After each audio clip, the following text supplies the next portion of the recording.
Hare Krishna, everybody. Welcome back to the daily readings of Srila Prabhupada's books, where we learn about the goal of life and how to get there. And lucky for us, Chaitanya Mahaprabhu has given this process, and Krishna himself, when he left the Srimad-Bhagavatam for association and shelter.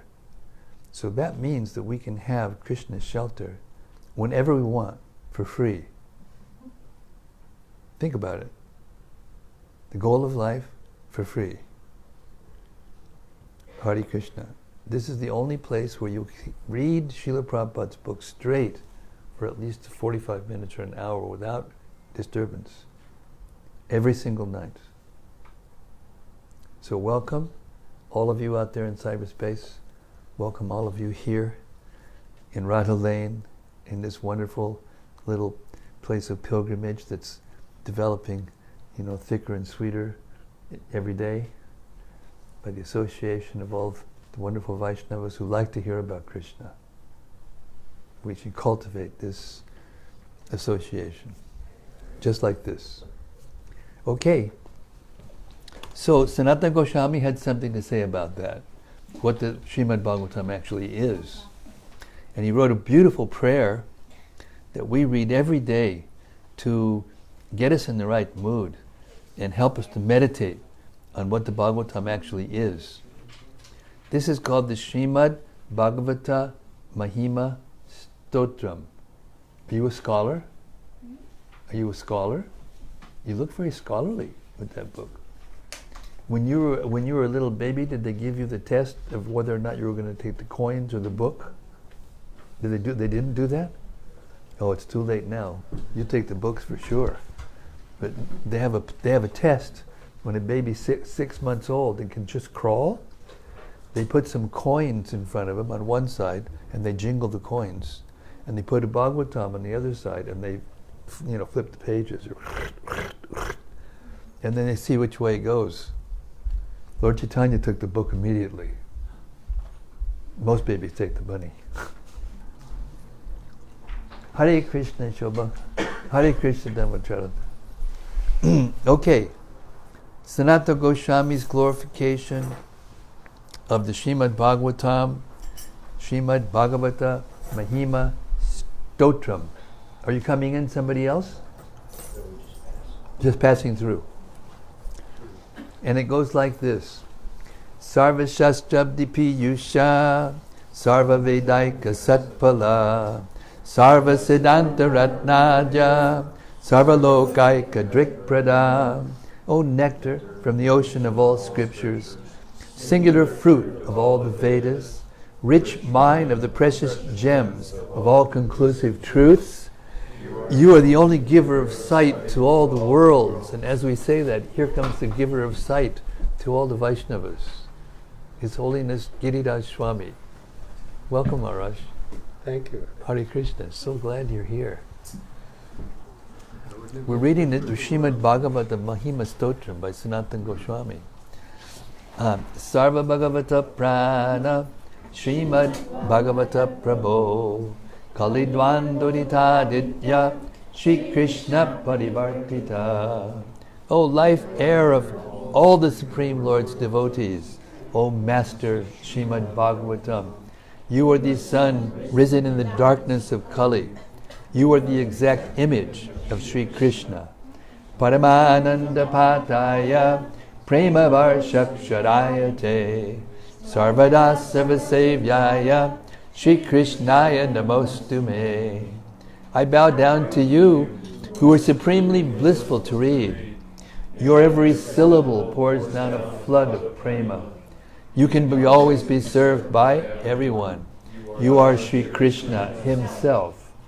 Marika Bando Matsangin Madguro Mad Mahadana Mannistaraka Mad Bhagya Mad Ananda Namostute. My only friend, my constant companion, my spiritual master, my great wealth, my savior, my good fortune, my source of ecstasy, I bow down to you. Asadu Saduta Dayan Atini Chochata Kara Hanamuncha gadachin mam premna rit kantayospuda. O bestower of saintliness to the unsaintly, O exalter of the most fallen, please never leave me. Always appear in my heart and my voice with pure love. Om Namo Bhagavate Vasudevaya. Om Namo Bhagavate Vasudevaya. Om Namo Bhagavate Vasudevaya. So, Dhruva Maharaj has met Narada Muni and taken Narada Muni's instructions extremely seriously. So seriously that he practically stopped eating and drinking and breathing air, and he perfected the yogic process in just 6 months at 5 years old. There's a saying in the Bible, you have to become as a little child to enter into the kingdom of God. Anyway, there may be some connection. But Dhruva Maharaj is not an ordinary 5-year-old child, or obviously. So now, Vishnu has appeared and put his conch shell, not Maya's conch shell, that we hear a few times a day over here, but the real thing, Krishna's conch shell, which is named Panchajanya, yes. And by the touch of that conch shell, even though he was only 5 years old, Dhruva Maharaj became fully enlightened, instantaneously. And now he's going to offer prayers to the Lord. Now, how old are you? 7. Now, Dhruva Maharaj was only 5. So this is like you speaking this 2 years ago. So you can appreciate who Dhruva Maharaj is. Okay? Canto 4, Chapter 9, Text 5.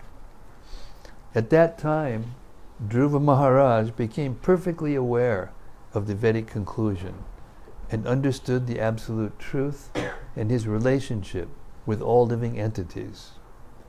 In accordance with the with the line of devotional service to the Supreme Lord, whose fame is widespread, Dhruva, who in the future would receive a planet which would never be annihilated, even during the time of dissolution, offered his deliberate and conclusive prayers. Purport.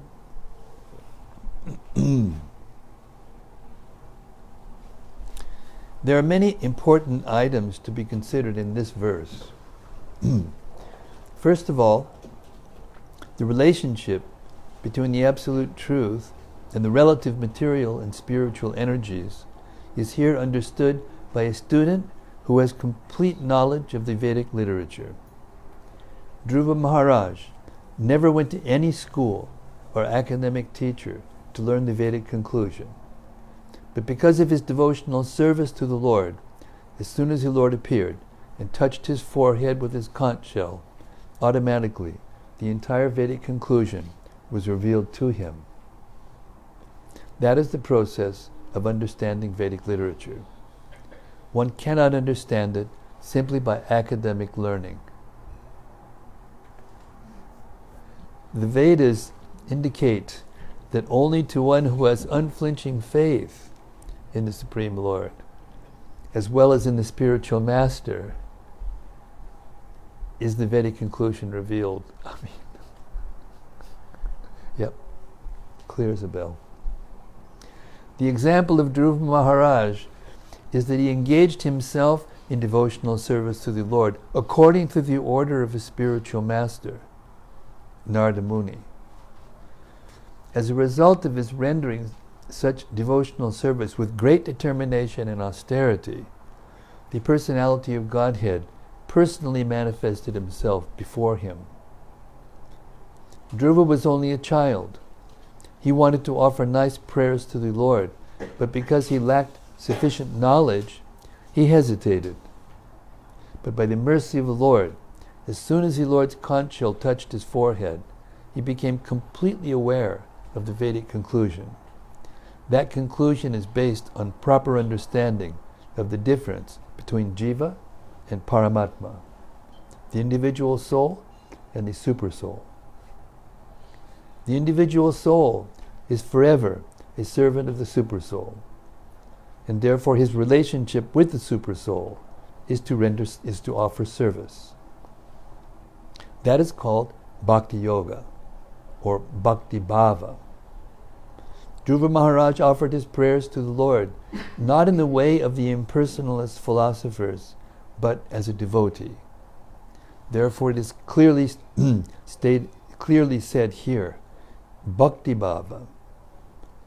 The only prayers worth offering are those offered to the Supreme Personality of Godhead, whose reputation is spread far and wide. Dhruva Maharaj wanted to have the kingdom of his father, but his father refused even to allow him to get on his lap.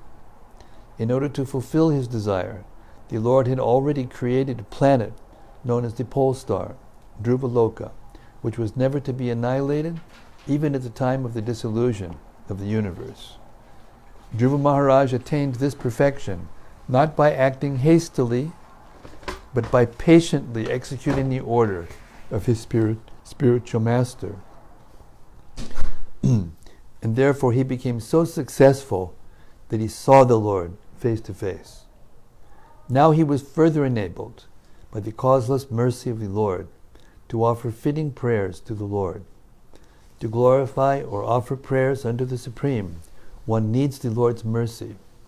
One cannot write to glorify the Lord unless one is endowed with His causeless mercy.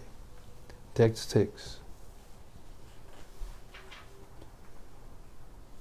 Dhruva Maharaj said, "My dear Lord, you are all-powerful.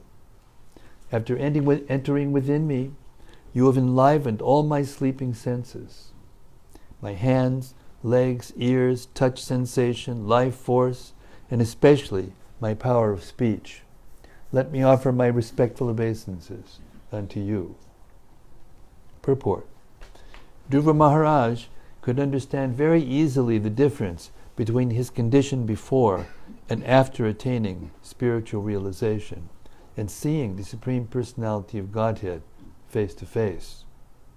He could understand that his life force and activities had been sleeping. Unless one comes to the spiritual platform, his bodily limbs, mind, and other facilities within the body are understood to be sleeping. Unless one is spiritually situated, all his activities are taken as a dead man's activities, or ghostly activities. Srila Bhaktivinoda Thakur has composed a song in which he addresses himself. O living entity, get up. How long shall you sleep on the lap of Maya? Now you have the opportunity of possessing a human form of body. Now try to get up and realize yourself. The Vedas also declare, get up, get up. You have the opportunity, the boon of the human form of life. Now realize yourself. These are the Vedic injunctions. Dhruva Maharaj actually experienced that upon enlightenment of his senses on the spiritual platform, he could understand the essence of Vedic instruction, that the Supreme Godhead is the Supreme Person. He is not impersonal. Dhruva Maharaj could immediately understand this fact. He was aware that for a very long time he was practically sleeping, and he felt the impetus to glorify the Lord according to the Vedic conclusion. A mundane person cannot offer any prayer or glorify the Supreme Personality of Godhead because he has no realization of the Vedic conclusion. When Dhruva Maharaj therefore found this difference within himself, he could immediately understand that it was because of the causeless mercy of the Lord. He offered obeisances to the Lord with great respect and reverence, completely understanding that the Lord's favor was upon him. This spiritual enlivenment of Dhruva Maharaja's senses and mind was due to the action of the internal potency of the Lord. In this verse, therefore, the word swadhamna means by spiritual energy. Spiritual enlightenment is possible by the mercy of the spiritual energy of the Lord. The chanting of the Hare Krishna mantra is first addressed to the spiritual energy of the Lord, Hare. This spiritual energy acts when a living entity fully surrenders and accepts his position as an eternal servitor. When a person places himself at the disposal or order of the Supreme Lord, that is called Sevan Mukha. At that time, the spiritual energy gradually reveals the Lord to him. Without revelation by the spiritual energy, one is unable to offer prayers glorifying the Lord. Any amount of philosophical speculation or poetic expression by mundane persons is still considered to be the action and reaction of the material energy. When one is actually enlivened by the spiritual energy, all his senses become purified, and he engages only in the service of the Lord.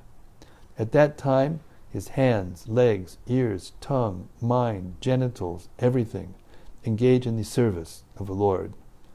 Such an enlightened devotee no longer has any material activities, nor has he any interest in being materially engaged. This process of purifying the senses and engaging them in the service of the Lord is known as bhakti, or devotional service. In the beginning, the senses are engaged by the direction of the spiritual master and Shastra. And after realization, when the same senses are purified, the engagement continues. The difference is that in the beginning, the senses are engaged in a mechanical way. But after realization, they are engaged in spiritual understanding. Text 7. My Lord, you are the Supreme One, but by your different energies, you appear differently in the spiritual and material worlds. You create the total energy of the material world by your external potency, and after creation, you enter within the material world as the Supersoul. You are the Supreme Person, and through the temporary modes of material nature, you create varieties of manifestation, just as fire, entering into wood of different shapes, burns brilliantly in different varieties. Purport. Dhruva Maharaj realized that the Supreme Absolute Truth, the personality of Godhead, acts through his different energies. Not that he becomes void or impersonal and thus becomes all-pervading. The Mayavadi philosopher thinks that the Absolute Truth, being spread throughout the cosmic manifestation, has no personal form. But here Dhruva Maharaj, upon realization of the Vedic conclusion, says, you are spread all over the cosmic manifestation by your energy. This energy is basically spiritual, but because it acts in the material world temporarily, it is called Maya, or illusory energy. In other words, for everyone but the devotees of the Lord's the Lord's energy acts as external energy. Dhruva Maharaj could understand this fact very nicely, and he could understand also that the energy and the energetic are one and the same. The energy cannot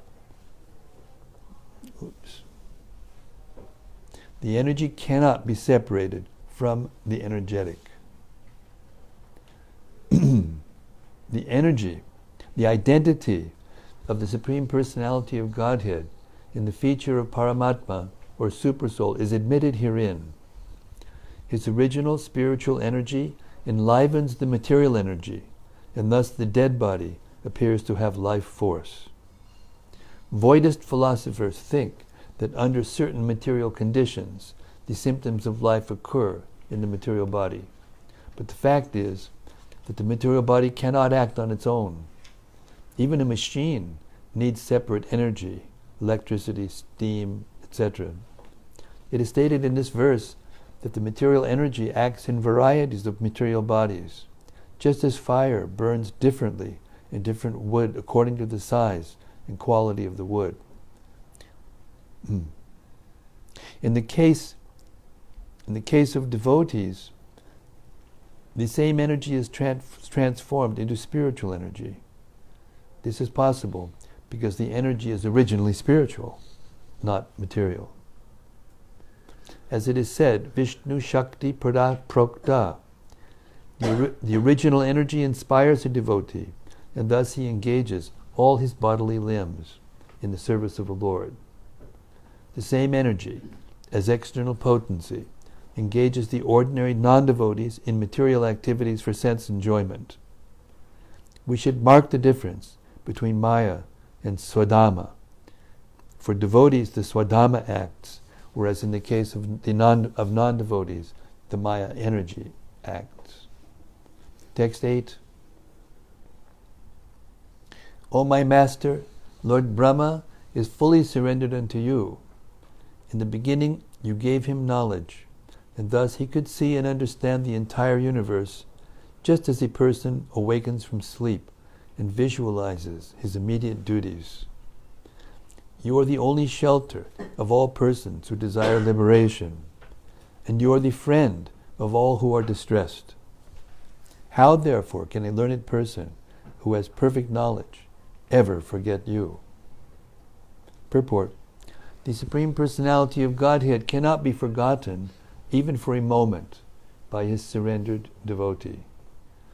The devotee understands that the Lord's causeless mercy is beyond his estimation. He cannot know how much he is benefited by the grace of the Lord. The more a devotee engages himself in the devotional service of the Lord, the more encouragement is supplied by the energy of the Lord. In the Bhagavad Gita, the Lord says that to those who are constantly engaged in devotional service with love and affection, the Supreme Personality of Godhead gives intelligence from within, and thus they may make further progress. Being so encouraged, the devotee can never forget, at any moment, the Personality of Godhead. He always feels obliged to him for having achieved increased power in devotional service by his grace. Saintly persons like Sanaka, Sanatana, and Lord Brahma were able to see the entire universe by the mercy of the Lord, through knowledge of the Lord. The example is given that a person may apparently abstain from sleep all day, but as long as he is not spiritually enlightened, he is actually sleeping. He may sleep at night and perform his duties in the daytime, but as long as he does not come to the platform of working in spiritual enlightenment, he is considered to be always sleeping. A devotee, therefore, never forgets the benefit derived from the Lord.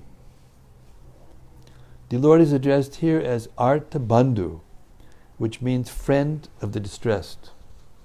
As stated in Bhagavad Gita, after many, many births of executing severe austerities in search of knowledge, one comes to the point of real knowledge and becomes wise when one surrenders unto the Supreme Personality of Godhead.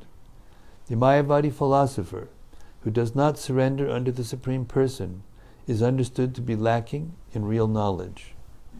The devotee in perfect knowledge cannot forget his obligation to the Lord at any moment. Text 9. Persons who worship you simply for the sense gratification of this bag of skin are certainly influenced by your illusory energy. In spite of having you, who are like a desire tree and are the cause of liberation from birth and death, foolish persons, such as me, desire benedictions from you for sense gratification, which is available even for those who live in hellish conditions. Purport. Dhruva Maharaj repented because he had come to the Lord to render devotional service for material profit. Here condemns his attitude. Only due to gross lack of knowledge does one worship the Lord for material profit or for sense gratification. The Lord is like a desire tree. Anyone can have whatever he desires from the Lord. But people in general do not know what kind of benediction they should ask from him. Happiness derived from the touch of skin or sensuous happiness is present in the life of hogs and dogs. Such happiness is very insignificant. If a devotee worships the Lord for such insignificant happiness, he must be considered devoid of all knowledge. Text 10. My Lord, the transcendental bliss derived from meditating upon your lotus feet or hearing about your glories from pure devotees is so unlimited that it is far beyond the stage of Brahmananda, wherein one thinks himself merged in the impersonal Brahman as one with the Supreme. Since Brahmananda is also defeated by the transcendental bliss derived from devotional service, then what to speak of the temporary blissfulness of elevating oneself to the heavenly planets, which is ended by the separating sword of time. Although one may be elevated to the heavenly planets, he falls down in due course of time. Purport.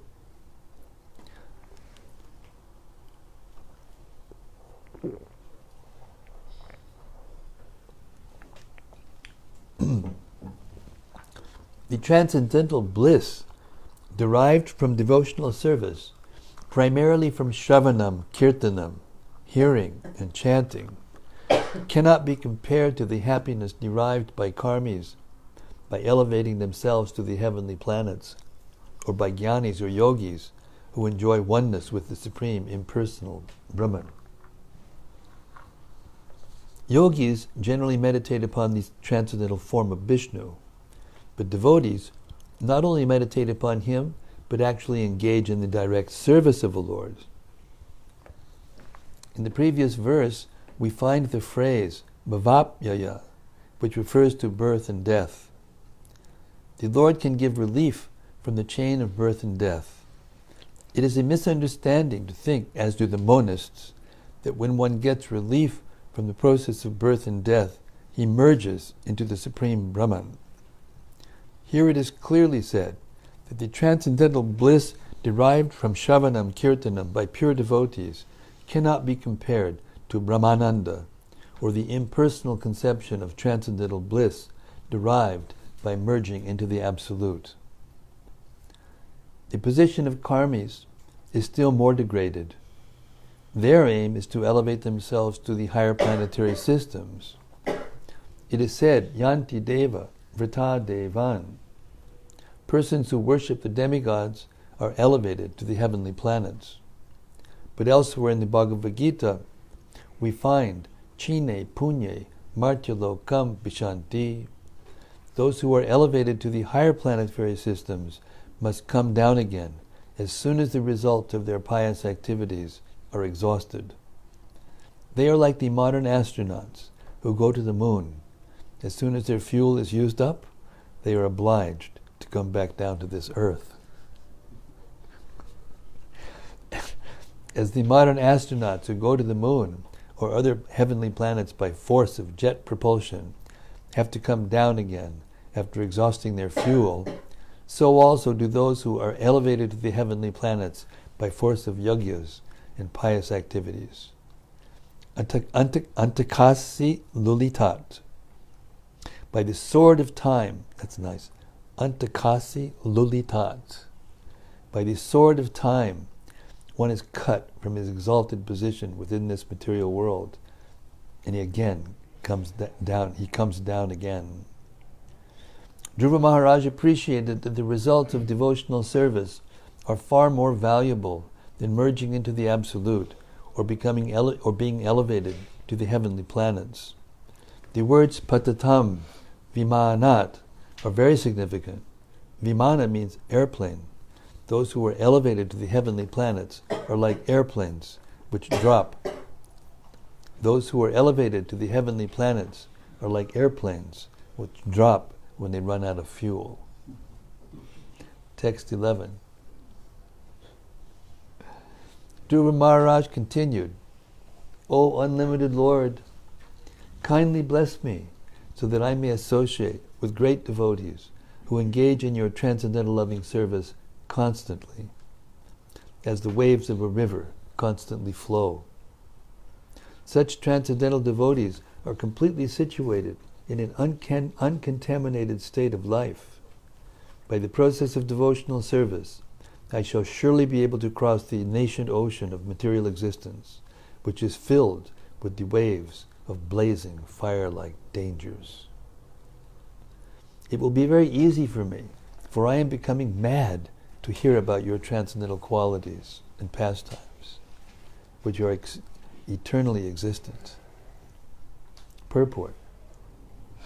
The significant point in Dhruva Maharaja's statement is that he wanted the association of pure devotees. Transcendental devotional service cannot be complete and cannot be relishable without the association of devotees. We have therefore established the International Society for Krishna Consciousness. Anyone who is trying to be aloof from this Krishna conscious society and yet engage in Krishna consciousness is living in a great hallucination, for this is not possible.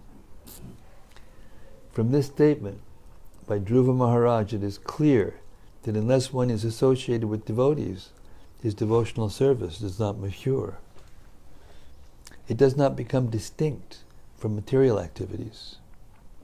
The Lord says, Sitam prasangan mamavirya samvido bhavanti ritkarna rasayana. Srimad-Bhagavatam 3:25-25. Only in the association of pure devotees can the words of Lord Krishna be fully potent and relishable to the heart and ear. Dhruva Maharaj explicitly wanted the association of devotees. That association in devotional activities is just like the waves of an incessantly flowing river. In our Krishna Consciousness Society, we have full engagement, 24 hours a day. Every moment of our time is always busily engaged in the service of the Lord. This is called the incessant flow of devotional service. A Mayavadi philosopher may question us. You may be very happy in the association of devotees, but what is your plan for crossing the ocean of material existence? Dhruva Maharaj's answer is that it is not very difficult. He clearly says that this ocean can be crossed very easily if one simply becomes mad to hear the glories of the Lord. Shall I repeat that? Oh, all right, I will. He clearly says that this ocean can be crossed very easily if one simply becomes mad to hear the glories of the Lord. But Bhavad Gunakatha, for anyone who persistently engages in hearing the topics of the Lord from Srimad-Bhagavatam, Srimad-Bhagavad Gita, Srimad-Bhagavatam, and Chaitanya Charitamrita, and who is actually addicted to this process, just as one becomes addicted to intoxicants, it is very easy to cross the nations of material existence. The ocean of material existence is compared to a blazing fire, but to a devotee, this blazing fire is insignificant because he is completely absorbed in devotional service. Although the material world is blazing fire, to a devotee it appears full of pleasure. Vishwam Purna Sukhayate. The purport of this statement by Dhruva Maharaj is that devotional service in the association of devotees is the cause of the development of further devotional service. I'll repeat that. The purport of this statement by Dhruva Maharaj is that devotional service in the association of the devotees is the cause of the development of further devotional service.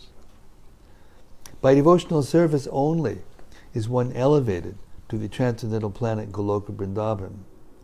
And there also, there is only devotional service. For the activities of devotional service, both in this world and in the spiritual world, are one and the same.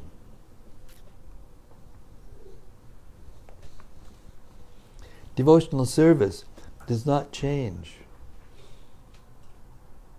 The example of a mango can be given here. If one gets an unripe mango, it is still a mango. And when it is ripe, it remains the same mango, but it has become more tasteful and relishable. Similarly, there is devotional service performed according to the direction of the spiritual master and the injunctions and regulated principles of Shastra, and there is devotional service in the spiritual world, rendered directly in association with the Supreme Personality of Godhead. But they are both the same. Prabhupada. There is no change. The difference is that one stage is unripe and the other is ripe and more relishable. It is possible to mature in devotional service only in the association of devotees. Text 12. O Lord, who have a lotus navel, if a person happens to associate with a devotee whose heart always hankers after your lotus feet, seeking always their fragrance, he is never attached to the material body or in a bodily relationship to offspring, friends, home, wealth, and wife, which are very, very dear to materialistic persons. Indeed, he does not care for them. Purport. A special advantage in devotional service is that devotees not only enjoy the transcendental pastimes of the Lord by hearing and chanting and glorifying them, but also are not very much attached to their bodies, unlike the yogis who are too attached to the body and who think that by performing bodily gymnastic exercises they will advance in spiritual consciousness. Yogis are generally not very much interested in devotional service. They want to regulate the breathing process. This is simply a bodily concern. Here Dhruva Maharaj plainly says that a devotee has no more bodily interest. He knows that he is not the body. From the very beginning, therefore, without wasting time in bodily exercises, a devotee searches out a pure devotee and simply by his association becomes more advanced in spiritual consciousness than any yogi. Because a devotee knows that he is not the body, he is never affected by bodily happiness or distress. He is not interested in bodily relationships with wife, children, home, bank balance, etc., or in the distress and happiness which come from these things. This is the special advantage of being a devotee. This status of life is possible only when a person is interested in associating with a pure devotee who always enjoys the fragrance of the lotus feet of the Lord. Prabhupada ki jai. Text 13. My dear Lord, O Supreme Unborn, I know that the different varieties of living entities, such as animals, birds, trees, birds, reptiles, demigods, and human beings, are spread throughout the universe, which is caused by the total material energy. And I know that they are sometimes manifest and sometimes unmanifest. But I have never experienced the supreme form I behold as I see you now. Now all kinds of methods of theorizing have come to an end. Purport. In the Bhagavad Gita, the Lord says that He has spread Himself throughout the universe, but although everything is resting upon Him, He is aloof. The same concept is expressed here by Dhruva Maharaj. He states that before seeing the transcendental form of the Lord, he had experienced only the varieties of material forms, which are counted as 8,400,000 species of aquatics, birds, beasts, etc. The fact is that unless one engages in the devotional service of the Lord, it is impossible to understand the ultimate form of the Lord. This is also confirmed in the Bhagavad Gita, 1855, Bhaktya Mam Abhijanati. Factual understanding of the Absolute Truth, who is the Supreme Person, cannot be obtained by any process other than devotional service. Dhruva Maharaj here compares his previous state of understanding with the perfection of understanding in the presence of the Supreme Lord. The position of a living entity is to render service. Unless he comes to the stage of appreciating the Supreme Personality of Godhead, he engages in the service of the various forms of trees, reptiles, animals, men, demigods, etc. Does somebody have a book? Is the word men capitalized in that sentence? What? Not. Okay. That means it's in the database. When it transfers over, sometimes it makes a mistake like that. One can experience that one man engages in the service of a dog, another serves plants and creepers, another the demigods, and another humanity, or his boss in the office. But no one is engaged in the service of Krishna. Aside from common men, even men who are elevated in terms of spiritual understanding are at the utmost engaged in the service of the Virat Rupa, or, unable to understand the ultimate form of the Lord, they worship voidism by meditation. Dhruva Maharaj, however, has been blessed by the Supreme Lord. When the Lord touched his conch shell to Dhruva's forehead, real knowledge was revealed from within, and Dhruva could understand the Lord's transcendental form. Dhruva Maharaj here admits that not only was he ignorant, but by years he was only a child. It would not have been possible for an ignorant child to appreciate the supreme form of the Lord, had he not been blessed by the Lord, who had touched his conch shell to Dhruva's forehead. These purports are so beautiful. Prabhupada. Text 14. My dear Lord, at the end of each millennium, the Supreme Personality of Godhead, Garbhodakashayi Vishnu, dissolves everything manifested within the universe into his belly. He lies down on the lap of Sheshanaga. From his navel sprouts a golden lotus flower on a stem, and on that lotus, Lord Brahma is created. I can understand that you are the same Supreme Godhead. I therefore offer my respectful obeisances unto you. Purport. Dhruva Maharaj's understanding of the Supreme Personality of Godhead is complete. In the Vedas it is said, Kasmin tu bhagavo vigyate sarvam idam vigyatam bhavatiti. Mundaka Upanishad 1.3. Knowledge received through the transcendental, causeless mercy of the Lord is so perfect that by that knowledge the devotee becomes acquainted with all the different manifestations of the Lord. Lord Kshirodakashayi Vishnu was present before Dhruva Maharaj, who could also understand the Lord's two other forms, namely Garbhodakashayi Vishnu and Karnanodakashayi Vishnu, Mahavishnu.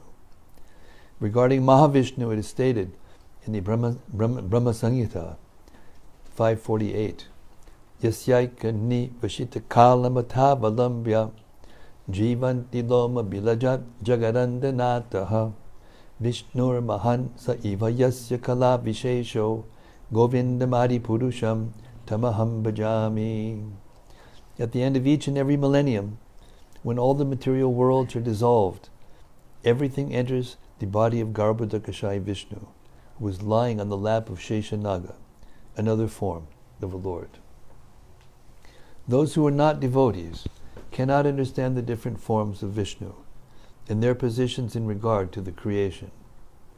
Sometimes the atheists argue, how can a flower stem sprout from the navel of Garbhodakashayi Vishnu? They consider all the statements of the Shastras to be stories.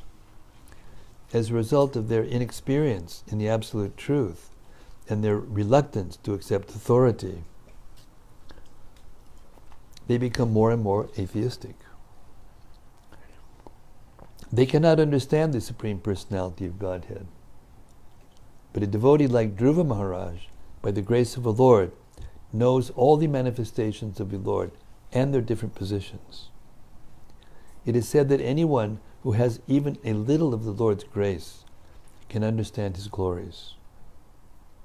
Others may go on speculating on the absolute truth, but they will always be unable to understand the Lord. In other words, unless one comes in contact with a devotee, it is not possible to understand the transcendental form or the spiritual world and its transcendental activities. Text 15. My Lord, by your unbroken transcendental glance, you are the supreme witness of all stages of intellectual activities. You are eternally liberated. Your existence is situated in pure goodness, and you are existent in the Supersoul without change. You are the original personality of Godhead. You are the original personality of Godhead, full with 6 opulences, and you are eternally the master of the 3 modes of material nature. Thus, you are always different from the ordinary living entities. As Lord Vishnu, you maintain all the affairs of the entire universe, and yet you stand aloof and are the enjoyer of the results of all sacrifices. Purport. An atheistic argument against the supremacy of the Supreme Personality of Godhead states that if God, the Supreme Person, appears and disappears and sleeps and awakens, then what is the difference between God and the living entity? Dhruva Maharaj is carefully distinguishing the existence of the Supreme Personality of Godhead from that of the living entities. He points out the following differences. The Lord is eternally liberated. Whenever He appears, even within this material world, He is never entangled by the 3 modes of material nature. He is known therefore as Triadish, the master of the 3 modes of material nature. The external energy of the Lord is very strong, but the Lord, as the master of the 3 modes of material nature, is ever liberated from the action and reaction of those modes.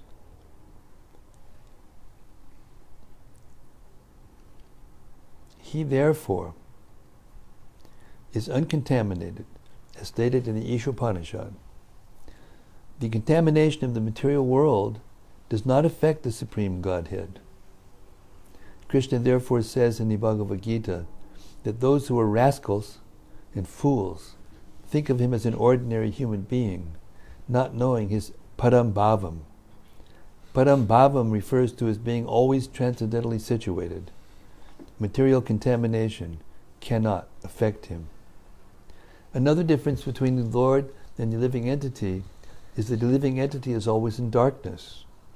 Even though He may be situated in the mode of goodness, there are still so many things which are unknown to Him. But it is not the same for the Supreme Personality of Godhead. He knows past, present, and future, and everything that is happening in everyone's heart. Bhagavad Gita confirms this. Vidaham samatitani.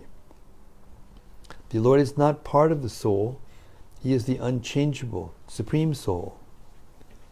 And the living entities are His parts and parcels. The living entity is forced to appear in this material world under the direction of Daiva Maya. But when the Lord appears, He comes by His own internal potency, Atma Maya. Besides that, a living entity is within the time of past, present, and future. His life has a beginning, a birth, and in the conditioned state, his life ends with death. But the Lord is Adipurusha, the original person. In the Brahma Samhita, Lord Brahma offers his respect to the Adipurusha, Govinda, the original person, who has no beginning whereas the creation of this material world has a beginning. The Vedanta says, Janmad yasya yataha. Everything is born from the Supreme, but the Supreme has no birth. He has all the six opulences in full and beyond comparison. He is the master of material nature. His intelligence is not broken under any circumstances, and he stands aloof, although he is the maintainer of the whole creation. As stated in the Vedas, Katha Upanishad 2.2.13, Nityo Nityanam Chaitanas Chaitananam. The Lord is the supreme maintainer. Living entities are meant to serve Him by offering sacrifices, for He is the rightful enjoyer of the results of all sacrifices. Everyone, therefore, should engage himself in the devotional service of the Lord, with his life, his riches, his intelligence, and his words. This is the original constitutional position of the living entities. One should never compare the sleeping of an ordinary living entity to the sleeping of the Supreme Personality of Godhead in the causal ocean. There is no stage at which the living entity can compare to the Supreme Person. The Mayavadi philosophers, being unable to adjust to all this, come to the conclusion of impersonalism or voidism. Text 16. My dear Lord, in your impersonal manifestation of Brahman, there are always two opposing elements, knowledge and ignorance. Your multi-energies are continually manifest, but the impersonal Brahman, which is undivided, original, changeless, unlimited, and blissful, is the cause of the material manifestation. Because you are the same impersonal Brahman, I offer my respectful obeisances unto you. Purport. In the Brahma Samhita, it is said that the unlimited impersonal Brahman is the effulgence of the transcendental body of Govinda. In that unlimited effulgent aura of the Supreme Personality of Godhead, there are innumerable universes with innumerable planets of different categories. Although the Supreme Person is the original cause of all causes, his impersonal effulgence, known as Brahman, is the immediate cause of the material manifestation. Dhruva Maharaj therefore offered his respectful obeisances under the impersonal feature of the Lord. One who realizes this impersonal feature can enjoy the unchangeable Brahmananda described here as spiritual bliss. Srila Vishwanath Chakravarti Thakur.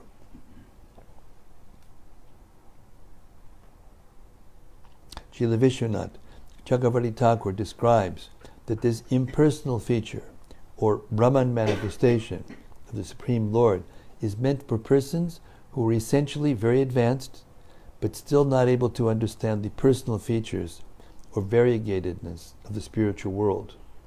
Such devotees are known as Jnana Mishra Bhaktas, or devotees whose devotional service is mixed with empiric knowledge. Because the impersonal Brahman realization is the partial understanding of the Absolute Truth, Dhruva Maharaj offers his respectful obeisances. It is said that this impersonal Brahman is the distant realization of the Absolute Truth. Although apparently Brahman seems to be devoid of energy, factually it has different energies working under the headings of knowledge and ignorance. On account of these different energies, there is continually a manifestation of vidya and avidya. Vidya and avidya are very nicely described in Ishopanishad. It is said there that sometimes, due to avidya, or a poor fund of knowledge, one accepts the Absolute Truth as ultimately impersonal. But in fact, the impersonal and personal realizations develop in proportion to the development of devotional service. The more we develop our devotional service, the more closely we approach the Absolute Truth, which in the beginning, when we realize the Absolute Truth from a distant place, is manifest as impersonal. People in general who are under the influence of avidya shakti, or maya, have neither knowledge nor devotion. But when a person who is a little advanced, and is therefore called a jnani, advances even more. But when a person who is a little advanced, and is therefore called a jnani, advances even more, he is in the category of a jnana mishra bhakta, or a devotee whose love is mixed with empiric knowledge. When he is still further advanced, he can realize that the Absolute Truth is a person with multi-energies. An advanced devotee can understand the Lord and his creative energy. As soon as one accepts the creative energy of the Absolute Truth, the 6 opulences of the Supreme Personality of Godhead are also understood. Devotees who are still further advanced in full knowledge can understand the transcendental pastimes of the Lord. Only on that platform can one fully enjoy transcendental bliss. An example is given in this connection by Vishwanath Chakravarti Thakur of a person proceeding towards a destination. As he approaches, he sees the destination from a distant place, just as we see a city from a distance. At that time, he simply understands that the city is situated at a distance. When, however, he comes still nearer, he sees the domes and flags. But as soon as he enters the city, he sees various paths, gardens, lakes, and marketplaces with shops and persons buying. He sees varieties of cinema houses, and he sees dancing and jubilation. When a person actually enters the city and personally sees the activities of the city, he becomes satisfied. Hare Krishna. So we're going to stop the meeting there and open it up to reflections. Any point that you heard, there's a few of those that stuck in your mind. Pranata Karuna is first. Thank you. Thank you very much. Yeah, we were hearing about the necessity of associating with devotees. And that unless we have that association, we can't fully progress. And so I had a question. Because we hear that of the devotees, there are like so many different levels of devotees. And, sometimes the considerations as to who is a devotee are also different according to different places that we read. So I'm wondering, is there a definite yardstick we could use to really tell who's a devotee and who's not a devotee?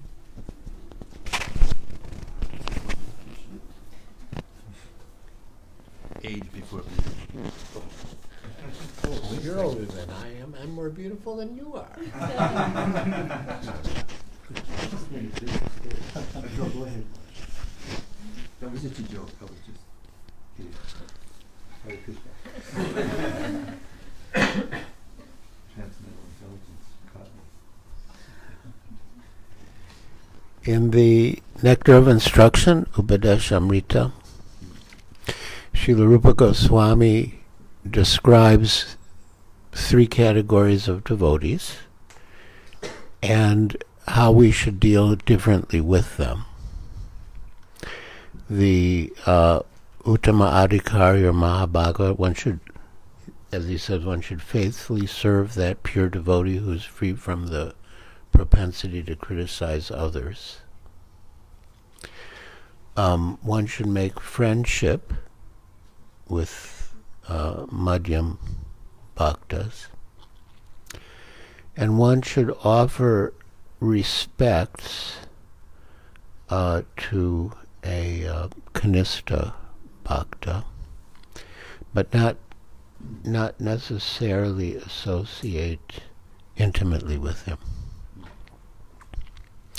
It's even mentioned that someone may be a devotee but not of good character, and one should offer respects from a distance.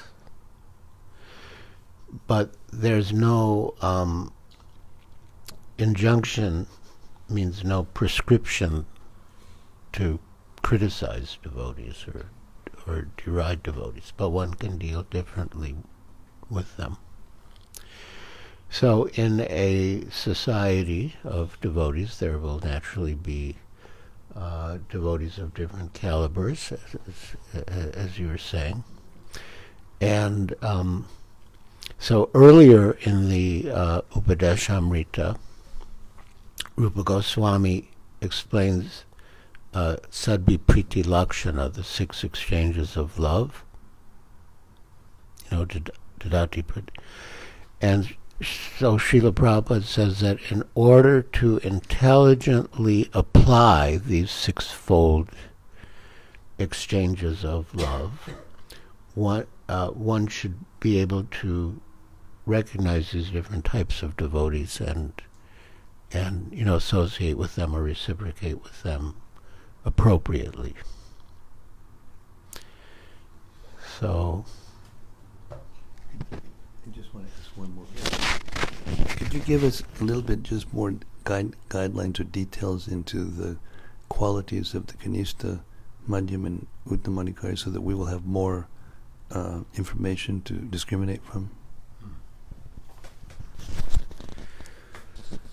Well, there are different, as Pranata Karuna Prabhu said, there are different definitions given in different places, and some seem to be more broad and some seem to be more strict.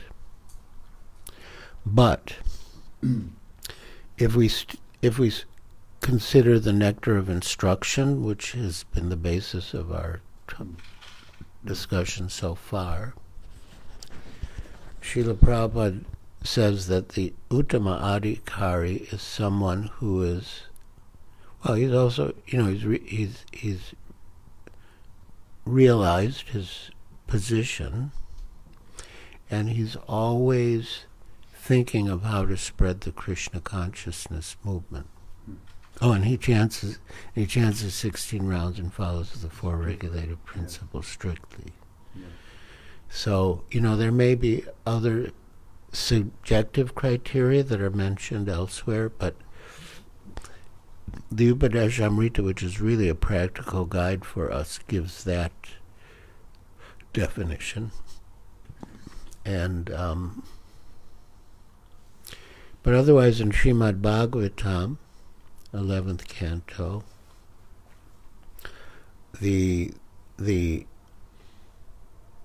but this is quite subjective. But the Mahabhagavata, he sees his worshipable deity everywhere. He sees the soul of all souls everywhere, and therefore we say that the Mahabhagavata doesn't preach because he sees that everyone's already serving Krishna. And then the Madhyam, he sees 4 categories: Prema, Maitri, Kripa, Upeksha. Prema, he gives his love to the Supreme Personality of Godhead. Maitri, makes friendships with devotees. Kripa, he gives mercy to the innocent. And Upeksha, he neglects the envious. And then the Kanistas, they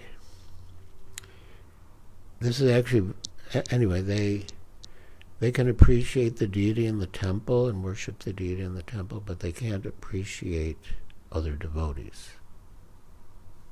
You can't see the super in the hearts of others. Yeah. Mm-hmm.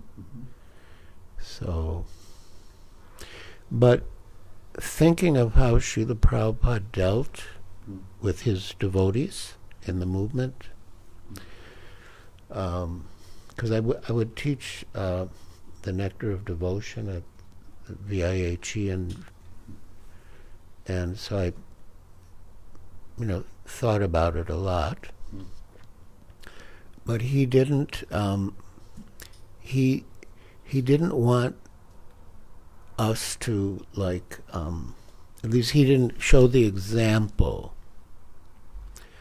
of analyzing his disciples and discriminating. But he really just wanted us to cooperate to serve Sri Chaitanya Mahaprabhu and the Parampara. You respect all of them. Yeah.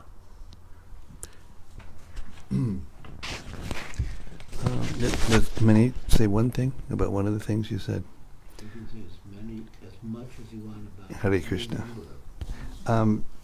It's a very interesting point that you said about the Mahabhagavat devotee who doesn't preach because he sees the Supreme Lord everywhere in the hearts of everyone, and therefore he sees everyone properly engaged in devotional service. So then the question comes up, that means Mahabhagavat devotees don't preach? And then someone will think, oh, well, Prabhupada wasn't really a Mahabhagavat devotee, but some other people in India who had this, different age and qualification and whatever, they're the Mahabhagavat devotees. So I would like to add that the Mahabhagavat devotees do preach. And it's not that they come down from being Mahabhagavats to preach. They just change their, the Mahabhagavat devotees have all those realizations. They have all the realizations. They're completely attached to the deities in the temple. They're completely in knowledge of the deities, of the science of devotional service. They know how to change the hearts of others by preaching, etc., etc. And then they also see Krishna in the heart of everyone.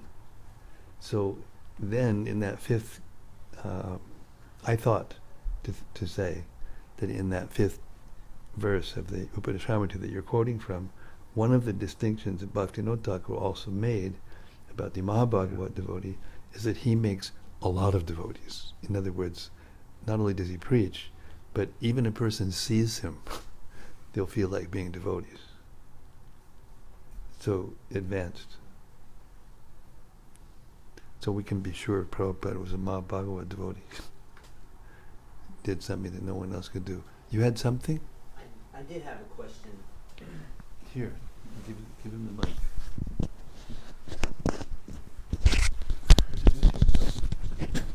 Hare Krishna, I'm George Beamante. Nice to meet y'all. Shobha, husband of Shobha. Nice to meet y'all. My question somewhat refers to what Maharaja was just saying, and also with text 7 where it talks about Maya, but to the devotee it's Shrab Drama. Yeah. So my question is, what if you know someone who is a devotee?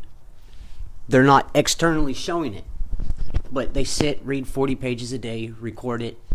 You could ask them in private something, and they'll spit it out to you. But in front of people, they're just quiet, shy, silent. How can one try to promote that shyness to go away and say, hey, step up what you're doing? When you live with someone you see, you know that person. And when you see someone who's, come home from work and they're telling you, hey, look, I read this about King Vana today and his wife and his son and blah, blah, blah, and it gives you the whole list of stuff that's going on in the book. And to see them not use that knowledge, what can we do to try to promote that person to be what they're supposed to be doing? I mean, I can't see hold knowledge and just hide it. Just hiding it. Acting like, I don't know, okay, I'm just a new devotee, but you're really not. It's almost like deceitfulness in my eyes.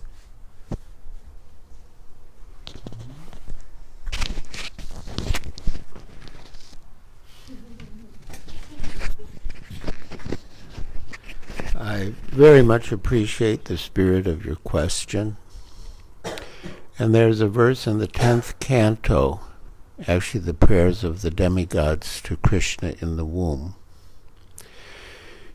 in which they say, Saraswati Yana Kale, that Devaki was carrying Krishna within her womb, but she was like covered like a pot with fire that's covered. And it's compared to someone who has knowledge and doesn't share it. And Srila Prabhupada would often quote that verse to emphasize that if we have knowledge, we must share it. And Srila Prabhupada also said that if you have knowledge and you don't share it, you become envious. And I've thought about that, and one understanding would be that if you're envious of someone, you want to keep them down, pull them down or keep them down. So if you have knowledge and you don't share it, it's like you're keeping someone down. So the mood of a devotee is to lift everyone up, and therefore they share. And by sharing, their knowledge increases. When you repeat what you've heard, your realization increases. And I'll just end with one other example that Srila Prabhupada gave. There was I'm thinking whether to use the names or not. I think it's okay. But it's going everywhere. I won't use the names. So there was a famous so-called holy person in India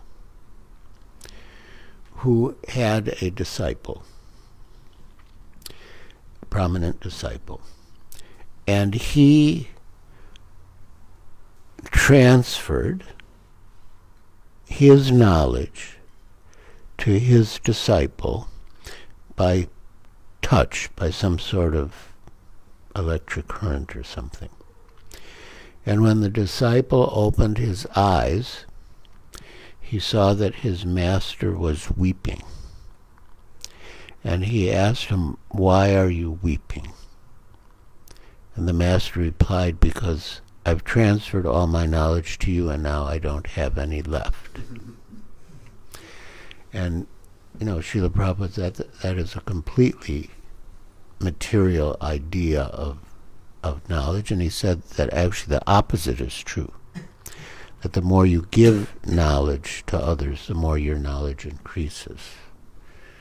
So, I wish you all the best with your friend.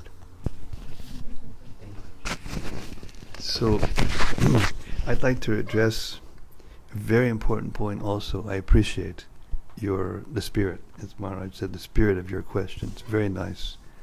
And the desire to do something about a person who has the knowledge and doesn't share it. I would just like to address that point a little bit, because I could see that there was a little bit of compassion and frustration in your voice and your body language. So the main thing is that you can't instruct another person, first of all, unless you know. And the second thing is, you can't instruct another person unless they're your student. Even the spiritual master doesn't instruct persons who are not their students directly. I mean, they may be in a class and, somebody, but when it comes to that kind of personal, guidance and everything, there has to be a relationship developed in which there's faith in both sides. And, we hear a lot about how we need to develop faith in Krishna, and that's the main criterion for, approaching Krishna and assimilating transcendental knowledge. But also, Krishna has to have a faith in us, because for us to actually rise above our materialistic tendencies, of which this is a materialistic tendency, requires that we act in such a way as to earn Krishna's faith. And the way we do that is similar to the way we do this in the material world, only it's real, and that is that we act reliably over time. When you react in a reliable way over time, then that engenders confidence or faith, builds faith. And so the stage of Nishtha is a stage at which we become fixed in devotional life. We no longer teeter and totter so much.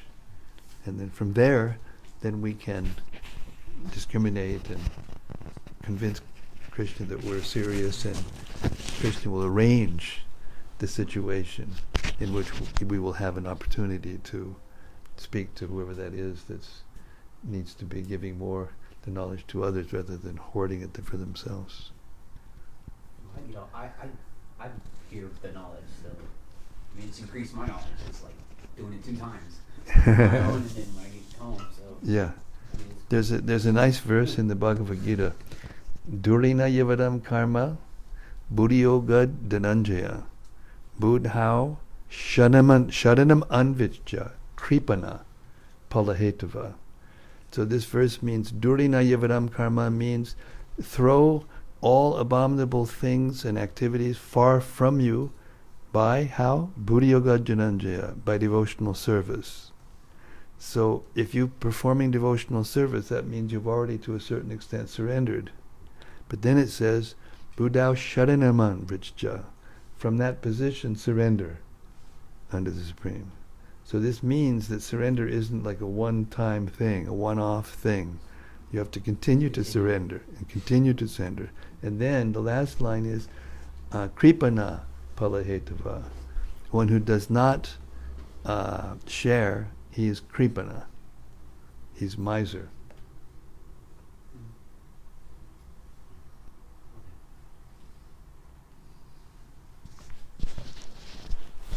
Hannah's got something from out there in cyberspace. Jayashree has a reflection. Jayashree has a reflection. Hare Krishna Jayashree. Okay, this is a quote from what we read. Anyone who is trying to be aloof from this Krishna conscious society and yet engage in Krishna consciousness is living in a great hallucination. For this is not possible. From this statement by Dhruva Maharaja, it is clear that unless one is associated with devotees, his devotional service does not mature. It does not become distinct from material activities. It is possible to mature in devotional service only in the association of devotees. 4.9.11 purport. That is so true, even though there are problems and conflicts in any organization. In the material world, including ISKCON, there should not be any excuse to stay away from the temple and the association of devotees. Otherwise, devotional service cannot be mature and perfect.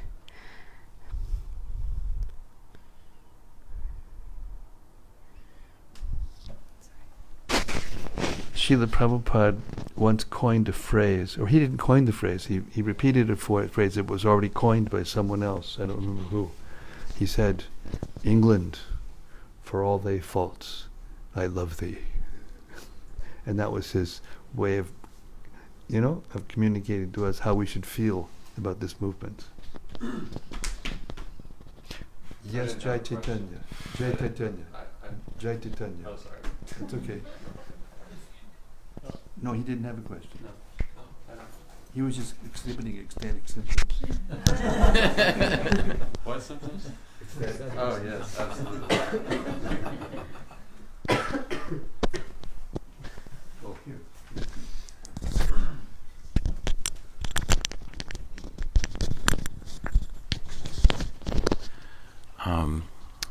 In the context of what we're speaking about, maybe you could elaborate on, pick up from where you were just talking, what Prabhupada was saying, that the concept of being able to give association but not necessarily having to accept association.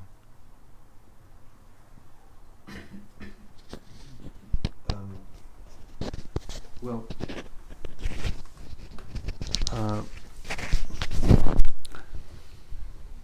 there has to be a balance. It's not that you do one and don't do the other, or do the other and don't do the other. We need to give association and we need to receive association. But there's different kinds of giving. There's doya and what's the other one? Kripa. And doya and kripa. These are two kinds of giving. Doya means to give compassion to others, and kripa means you give. Oh wait, I've got it marked. Prema, Maitri, Kripa, Pecha. Ah, that's it. So, Here. Kripa, You got the idea. I gave you the hint. yeah, Yeah. you planted the seed now. Got the idea. Yeah, so the Madhyam Bhakti, Prema, Maitri, Kripa, Pecha. So he gives his love to the Supreme Personality of Godhead. Maitri makes friendship with devotees. Kripa, he gives mercy, or daya, to the innocent, and Upeksha, he neglects the innocent. So, with friends, in a way you give association and you take association. And with innocent people, it's, I guess you could say, more of giving and less of taking. And with envious people, we don't preach to them because they just get worse. Although Srila Bhaktisiddhanta Saraswati Thakur says that it's like sadachar, or like saintly behavior, to pray for the envious, like Prahlad did. So we neglect in the sense that we don't preach to them, but we don't really neglect them because, we pray for them and look for some opportunity to maybe unknowingly engage in devotional service, take some prasad or something that doesn't arouse their envious natures. And what I was thinking of, now you jogged my memory, thank you so much. And then there's seva, which is what you give to superior persons. So it's giving of service to a superior person, and then you're giving doya, you're giving to persons who are less fortunate than you are. So that's the two kinds of giving. So both those kinds of giving must be there. Which also touches on his point. Yeah. And if you have, as Maharaj is saying, if you have a recipe, of a very nice, there was one famous cook, I won't mention any names, in France, there was one famous cook who used to teach others how to cook, and she would purposely leave out the key ingredient so that whatever they cooked wasn't quite as nice as what she cooked, and that was the way she kept her reputation as the best cook. So there, later on in this pastime of Dhruva Maharaj, we'll hear how Dhruva Maharaj, as he was stepping onto the spiritual airplane to go back to the spiritual world, he thought immediately that, oh, my mother, she told me to do this, and now what's good? I forgot my mother. And then he looked back and he saw another airplane carrying his mother. So, like that. Hare Krishna. So, it's 8 o'clock and I have reached my bewitching hour. I will turn into, I look like a pumpkin anyway, but I'll become a pumpkin really if I don't. I've got to get up real early and do the recording tomorrow morning. Thank you everyone out there in cyberspace. Thank especially to our special guest, Giriraj Swami, who I might add always elevates the level of the discussion to most sublime level. And also, again I repeat, it's so nice to hear Srila Prabhupada straight, for a substantial amount of time before we reflect, because it always puts us on the right path. Srila Prabhupada ki jai. Dhruva Maharaj ki jai. Garbhodakashai Vishnu ki jai. Shirodakashai Vishnu ki jai. Karnadakashai Vishnu ki jai. Govindam Adi Purusham Tamaham Bhajayame. Hare Krishna. Gaur Premanandi. See you tomorrow night, same place, same station. Hare Krishna.